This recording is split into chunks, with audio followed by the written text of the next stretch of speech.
Hello guys, depth queen स्वागत करती है अपने डार्क डेप्थ वर्ल्ड में। और आज मैं आप लोगों के लिए लेकर आई हूँ एक बहुत ही यूनिक फिल्म, जो कि जिसका कॉन्सेप्ट मुझे काफ़ी अलग लगा।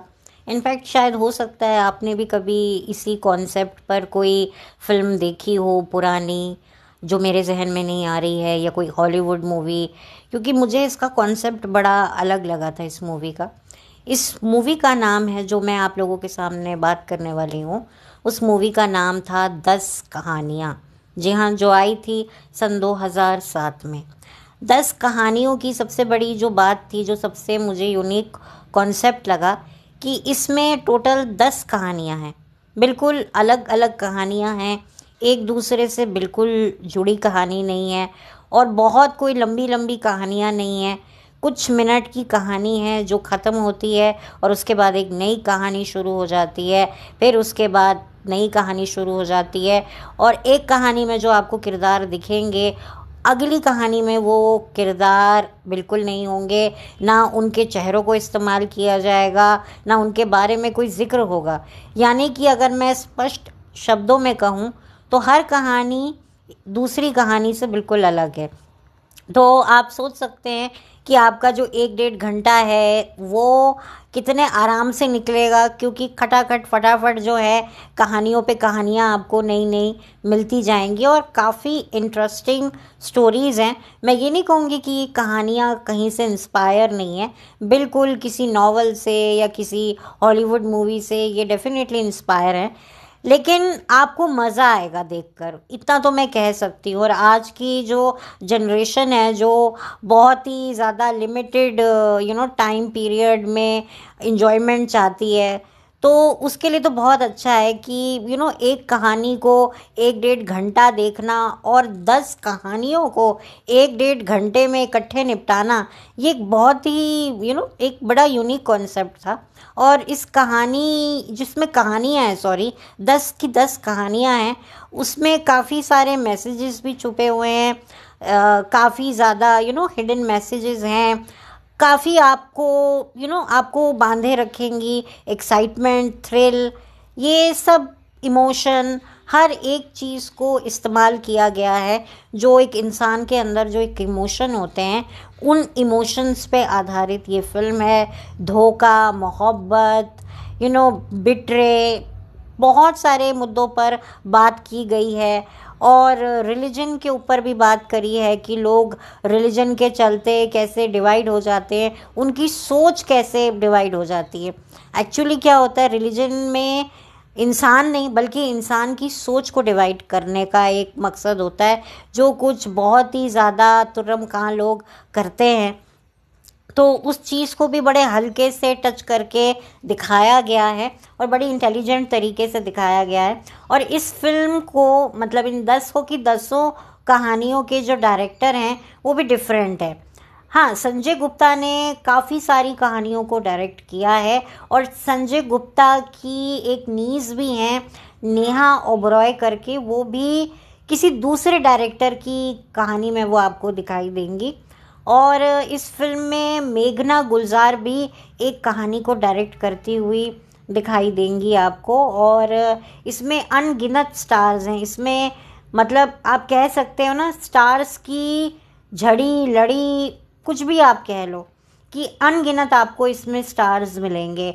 जैसे जिमी शेरगिल, संजय दत्त, सुनील दत्त, आफताब शिवदेसानी, दिया मिर्ज़ा, मनोज बाजपेयी, मतलब मेरे नाम तो रुकेंगे ही नहीं। अरबाज खान, मंदिरा बेदी, और वो जो आपके जो अनुपमा शो के जो वनराज हैं, जो रूपाली के हस्बैंड का रोल करते थे, वो भी, आई थिंक शायद सुधांशु नाम है ना उनका, वो भी इस सीरियल कह रही हूँ, इस फिल्म में आपको दिखेंगे। तो भरपूर मात्रा में आपको आर्टिस्ट दिखेंगे। अनीता हंसंदानी, रोहित रॉय ने तो एक कहानी को डायरेक्ट भी किया है, मैं बता देती हूँ। एक कहानी को उन्होंने डायरेक्ट किया है जिसमें शबाना आज़मी और नसीरुद्दीन शाह है। अच्छा, इसमें नाना पाटेकर भी हैं। तो आप सोचिए कितनी लंबी चौड़ी लिस्ट है। अभी तो मैं भूल भी गई हूँ कुछ नाम, लेकिन आपको दिख जाएंगे। हाँ, महेश मांजरेकर, नेहा धूपिया, अनुपम खेर, आप सोच सकते हैं कि कितनी लंबी चौड़ी ट्रेन है स्टार्स की जो आपको देखने को मिलेगी। तो काफ़ी इंटरेस्टिंग ये प्लॉट लगा मुझे। अगर मेरी कोई कहानी, अगर मैं कहूँ कि मुझे कोई कहानी सबसे इंटरेस्टिंग और सबसे अच्छी लगी है, तो हालांकि हर कहानी अपने आप में एक अच्छा मैसेज देख कर जाती है, कुछ ट्रेजेडी छोड़ जाती है, कोई चेहरे पर कोई मुस्कान ले आती है। तो ऐसी ही कहानी मेघना गुलजार ने डायरेक्ट की है, जिसमें थी मिनीषा लांबा, परमीत सेठी और अमृता सिंह। जी हाँ, बिल्कुल आप सही सुना आपने, अमृता सिंह भी इस 10 कहानियों में से एक कहानी का हिस्सा हैं। और मेघना गुलजार कौन है? जो बहुत ही जानी मानी फिल्म डायरेक्टर हैं और मशहूर लेखक, यानी कि जो गाने लिखते हैं, लिरिसिस्ट हैं गुलजार साहब, उनकी बेटी हैं। और मेघना गुलजार की जो मदर हैं उनका नाम है राखी गुलजार, जो बीते ज़माने की एक बहुत ही मशहूर अदाकारा हैं। मैंने मेघना गुलजार की एक फ़िल्म का भी रिव्यू किया था जिसका नाम था फ़िलहाल, जिसमें सुष्मिता सेन और तब्बू थी, जो सरोगेसी कॉन्सेप्ट पर बनी थी। 2002 में आई थी। उस ज़माने के हिसाब से वो फ़िल्म काफ़ी बोल्ड थी। तो खैर, इसमें आपको अनगिनत कहानियाँ मिलेंगी, अनगिनत रोमांच मिलेंगे। और मैं आपको पहले ही बता दूं कि ये फिल्म आप फैमिली के साथ बैठकर नहीं देखिएगा। अच्छा, इसमें संजय गुप्ता तो डायरेक्टर हैं, मेघना गुलजार भी डायरेक्टर हैं, इसमें रोहित रॉय भी हैं एक डायरेक्शन में, और अपूर्व लाखिया ने भी एक कहानी को डायरेक्ट किया है, जिसमें डीनो मौर्य भी हैं। जी हाँ, डीनो मौर्य का नाम भी मुझे याद आ गया।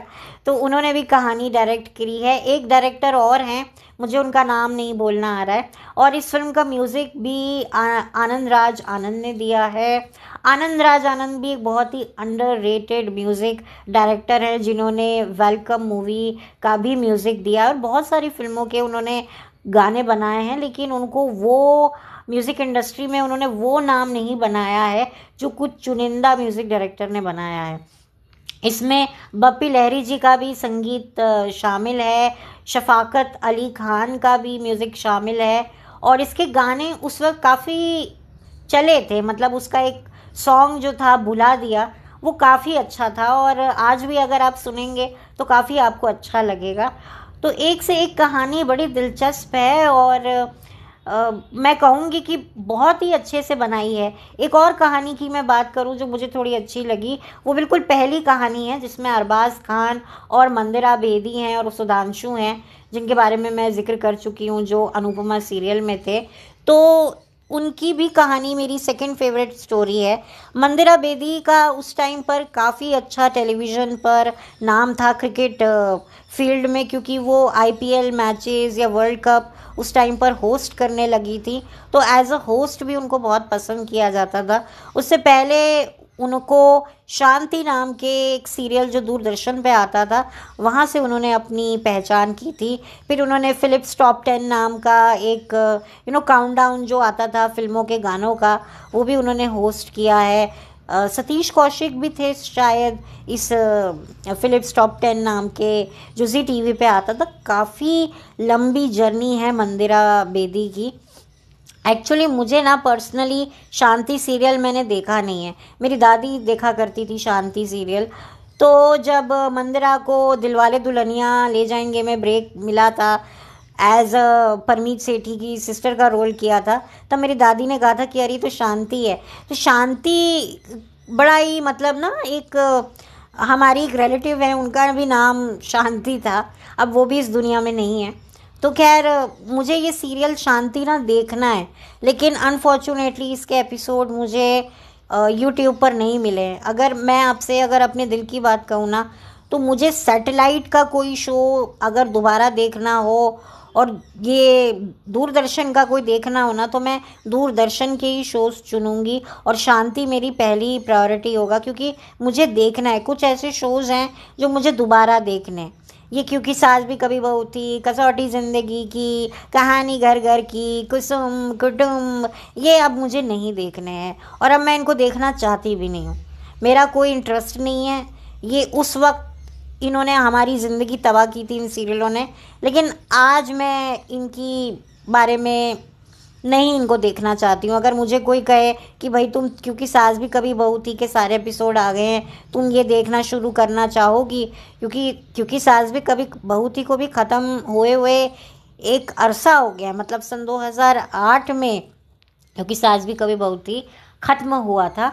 तो आप सोच सकते हैं कि कितने साल हो गए हैं, मतलब 10 साल से भी ज़्यादा हो गए हैं। और कई लोग दोबारा सीरियल्स को वॉच करते हैं और कर रहे होंगे, लेकिन मैं कभी क्योंकि सास भी कभी बहू थी को नहीं देखना चाहूँगी, क्योंकि बहुत वक्त मुझे लगता है हम लोगों ने ऐसे शोज़ पे बर्बाद किया जिससे हमें कख सीखने को नहीं मिला, उल्टा हमारी साइकोलॉजी बिगड़ी, हमारा ज़िंदगी को देखने का नज़रिया बिगड़ा, सब कुछ बिगड़ा इन सीरियल्स की वजह से। समय की तो खैर आप बात ही छोड़ दो, तो मैं तो कभी नहीं देखना चाहूँगी। हाँ, दूरदर्शन के कुछ शोज़ हैं जिसमें से शांति मेरी पहली प्रायोरिटी है। उसके बाद मुझे रजनी सीरियल भी देखना है, उसके भी एपिसोड मुझे नहीं मिले हैं। तो मैं ये कुछ सीरियल्स हैं जो देखना चाहती हूँ, आई होप कभी मैं देख पाऊँ। लेकिन मंदिरा बेदी की काफ़ी अच्छी जर्नी रही है। वो बात अलग है कि फिर क्या होता है ना, एक इमेज चेंज करने के चक्कर में आप अपने आप की ही धज्जियाँ उड़ाते रहो, ऊट जलूट काम करते रहो, तो वो एक चीज़ मुझे नहीं अच्छी लगती है। लेकिन लोगों को क्या है ना, टाइप कास्ट रोल करने में प्रॉब्लम हो जाती है कि भाई हम कुछ और करना चाहते हैं। कुछ और करना गलत नहीं है, लेकिन आप ऐसा कुछ कर जाओ जो बिल्कुल आपकी शख्सियत को ही बिल्कुल ख़त्म करके रख दे, तो वो बिल्कुल मुझे समझ में नहीं आता। मंदिरा बेदी की पर्सनालिटी बहुत अच्छी थी, लेकिन वही बात है कि उन्होंने फिर कहाँ की कहाँ चली गई। अभी भी वो एडवर्टीज़मेंट में दिखती हैं। कुछ साल पहले उनके भी हस्बैंड की डेथ हो गई, बहुत ही अचानक डेथ हो गई, और बहुत यंग एज में उनकी डेथ हुई है। कोई बहुत बड़ी उम्र नहीं थी, और वो भी डायरेक्टर थे, उन्होंने भी फिल्में डायरेक्ट की हैं। तो खैर, अब मंदिरा बेदी अपनी सिंगल लाइफ जी रही हैं। उनके 2 बच्चे हैं, एक बेटा है और एक अडॉप्टेड बेटी है। तो खैर ठीक है, जो भी है। बट ये मंदिरा बेदी की जर्नी काफ़ी इंटरेस्टिंग रही है। मैंने इनको क्योंकि सास भी कभी बहू थी में भी देखा था, मंदिरा बेदी भी थी उसमें। पता नहीं क्या कैरेक्टर का नाम था, वो तो मैं भूल ही गई हूँ। मैं सच में भूल गई हूँ उनके कैरेक्टर का क्या नाम था, जिनका वो बेटा आगे जाके वो करण वीरानी बनता है। तो बिल्कुल ही मुझे याद नहीं है उनके कैरेक्टर का नाम है। शायद आपको याद आए तो मुझे बता देना, मैं बिल्कुल अभी भूल गई हूँ। तो मंदिरा को मैंने सीरियलों में भी देखा है। हाँ, मंदिरा ही तो नाम था। हाँ सच, मंदिरा ही नाम था। हाँ, मंदिरा ही नाम था, जो मीर के पीछे पागल हुई पड़ी थी। हाँ, मंदिरा ही था। तो उस टाइम पर मतलब हमें ये सीरियल बड़े अट्रैक्ट करते थे। अरे पता नहीं क्या है, यही हमारी ज़िंदगी है, यही हमारी दुनिया है। सारी हमारी घर की बड़ी बुज़ुर्ग औरतें ऐसे बात करती थी कि ये सारे जो कैरेक्टर हैं, किरदार हैं, ये इनके मोहल्ले में ही रहते हैं। खैर, वो भी एक बड़ा ही क्लॉस्ट्रोफोबिक टाइम था, पर चलो ठीक था। मासूम हमारे मन थे, और यही वजह है कि हमारे मासूम मनों पर इन्होंने राज किया, क्योंकि हम मासूम थे। आज हम मासूम रहे नहीं हैं, तो मजाल है किसी उल्टे सीधे सीरियल की जो अब हमारे दिमागों में आकर घर कर जाएं, हम उनको लात मार के ना निकाल दें। तो खैर, यही वजह है कि मैं बात करती हूँ पुराने शोज़ के बारे में। तो ये छोटी सी एक मैंने बात शुरू कर दी। खैर, बैक टू द टॉपिक कि ये 10 कहानियाँ यूट्यूब पर अवेलेबल है। ये फ़िल्म आप देखिएगा। मैंने इस फिल्म को देखा था जब ये फ़िल्म आई थी टीवी पर, तब भी देखा था, और अभी शायद पिछले साल ही मैंने इस मूवी को दोबारा देखा, तो मुझे अच्छी लगी। और ये छोटी छोटी कहानियाँ जो खटाखट फटाफट शुरू होती हैं और ख़त्म हो जाती हैं। अच्छा, इसमें ना हंसल मेहता ने भी एक कहानी को डायरेक्ट किया है, मुझे याद आ गया। हंसल मेहता का जो स्कैम था, वेब सीरीज़ जो काफ़ी पॉपुलर हुआ था, वो तो मैंने देखा था। तो हंसल मेहता भी एक काफ़ी चर्चित डायरेक्टर हैं बॉलीवुड के, और उन्होंने काफ़ी डिफरेंट चीज़ें बनाई हैं। तो इस फिल्म को भी, इस कहानी को भी उन्होंने ही डायरेक्ट किया है। तो ओवरऑल आप इस कहानियों को एंजॉय कर सकते हैं, और आपको कुछ ही घंटों में इतनी सारी वैरायटीज़ देखने को मिल जाएंगी। गाने काफ़ी अच्छे हैं इसमें। के का भी एक गाना है जो आपको अच्छा लगेगा सुन के। आई थिंक जो हम 90s के जो बच्चे हैं उनके लिए तो के एक बहुत ही प्यारा दोस्त मैं कहूँगी, क्योंकि जो के साहब ने जो गाने बना के छोड़े हैं हम लोगों के लिए, चाहे वो दोस्ती पर हो, चाहे वो प्यार मोहब्बत पर हो, चाहे वो उन पलों पर हो जो हम कमाते हैं जाने अनजाने में अपने बचपन में, या स्कूल लाइफ में, या कॉलेज लाइफ में, या हमारी जो स्पेशली जो बैचलर लाइफ होती है, जो एक बड़ी मासूम लाइफ होती है, उस पर जो इन्होंने जो गाने बनाए हैं ना, वो उसकी एक अलग ही हमारे दिल में एक इज़्ज़त है। के बहुत सारे ऐसे गाने हैं, और के एक बहुत ही अंडररेटेड सिंगर मैं कहूँगी थे। और उन्होंने इतने डिफ़िकल्ट गाने गाए हैं ना। उनका हम दिल दे चुके सनम का वो तड़प तड़प जो गाना है, वो इतना डिफ़िकल्ट सॉन्ग है, उसको कितना ज़्यादा ऊंचा सुर लेकर जो गाना है वो इतना आसान नहीं है। मेरे को थोड़ा बहुत नॉलेज है तो मैं समझ सकती हूँ कि इतना डिफ़िकल्ट सॉन्ग उन्होंने गाया, और इतनी खूबसूरती से गाया, इतनी गहराई से गाया कि कोई और गा ही नहीं सकता था। शायद आप में से सभी लोग मेरी बात से एग्री करेंगे कि तड़प तड़प को जो एक मुकाम मिला ना, उसमें जो श्रेय म्यूज़िक डायरेक्टर का तो था ही, इस्माइल दरबार का तो था ही, लेकिन के का भी एक बहुत बड़ा हाथ था। ऑफ कोर्स जो गाना जिसने लिखा है उसका भी रहा, लेकिन के ने जो अपना जो एक एलिमेंट डाला, जो एक दर्द डाला, चाहे आप आवारापन बंजारापन जिस मूवी का गाना सुन लीजिए, कितना डीप कितना डेप्थ में है वो गाना। तो आई थिंक के में ये सबसे बड़ी बात थी कि वो जिस भी गाने को गाते थे ना, वो गाना बहुत ही अच्छा और अलग से लगता था। चाहे वो उनके रोमांटिक सॉन्ग हो, चाहे उनके इमोशनल सॉन्ग हो, चाहे एक नॉर्मल सॉन्ग क्यों ना हो, कोई पार्टी सॉन्ग क्यों ना हो, हर उनका जो गाना था ना, वो उनकी आवाज़ को, उनकी जो आवाज़ से ना वो कुछ अलग ही साउंड करता था, जिसका कोई मुकाबला नहीं कर सकता। और मुझे बड़ा अफसोस हुआ था जब उनकी डेथ हुई थी। उनकी भी बहुत सडन डेथ हुई थी और बहुत ज़्यादा बुरा लगा था। आई थिंक कहते हैं ना कि कोई ऐसा शख्स जिसको आप अपने बचपन में देख रहे हो, ग्रो होते हुए देख रहे हो अपनी आंखों के सामने, आप भी ग्रो हो रहे हो और उसकी जर्नी आप देख रहे हो, और एकदम से वो चला जाता है, तो ऐसा लगता है कि आपकी कोई बचपन की एक बड़ी खूबसूरत याद को कोई चोट पहुंचा के चला गया। तो एक बहुत ही मुझे बुरा लगा था। और उनके गाने के बहुत ही अच्छे थे। चाहे वो काइट्स मूवी का गाना था, इंतज़ार कब करे, वो कुछ ऐसा ही था, वो भी बड़ा अच्छा गाना था, जो ऋतिक रोशन और बारबरा मूरी की फिल्म का था। बहुत सारे गाने हैं के जो जिसमें इतना उन्होंने डेप्थ डाला है।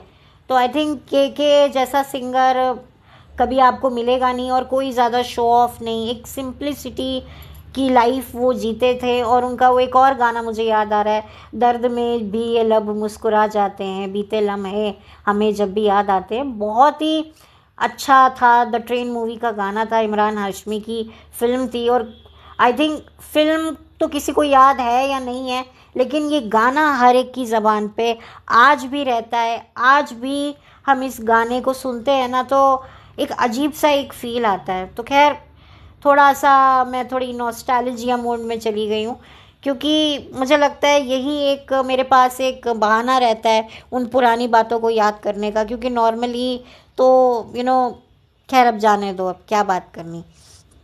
बट येस, आप देख सकते हैं बहुत सारी पुरानी यादें भी ताज़ा होंगी।